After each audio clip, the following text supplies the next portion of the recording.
Okay friends, it is time finally for squash. Now, if you can see here, I've got my squash. Now I've put in a lot of manure, just bagged manure from the garden centre, because they are so hungry that they need a lot of manure or soil improver or really rich compost.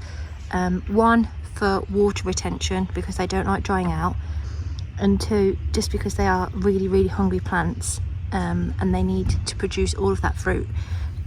So when you plant your squash, make sure you're planting a lot of organic matter. Now, can you see this pot?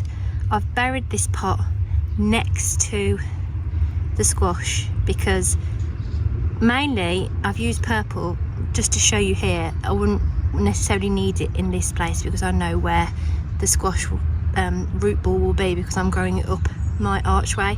But if you're growing them in the ground, then use a bright coloured pot and plant it near the root ball, because one, the water will go directly into the root ball because they're very thirsty, and two, if you use bright, you'll know exactly where the root ball is and you can water that directly, because when your squash start rambling and they go absolutely everywhere around, you can never find where the original root ball is and it's hard to water them, and then they struggle.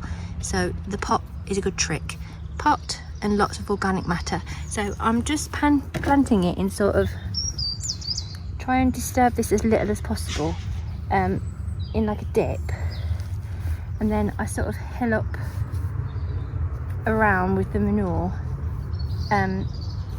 Because I've got this pot that will water directly into the roots, it doesn't matter. But if you're not going to do this, try and plant it into a hill with a trench. Sorry, there's a plane. Try and plant it into a hill with a trench round, because you don't want these leaves to be sitting on the ground, but you don't want them to dry out. So sort of like a trench in a hill, if you get what I mean. So you keep the leaves off but you water it. Now I'm going to train this up my trellis, but a lot of my other ones that are a much bigger squash, this is just a honey nut, so it's small. I'm going to let them ramble, but I'll plant them exactly the same. If you're going to plant them in a pot, you're going to need quite a big pot.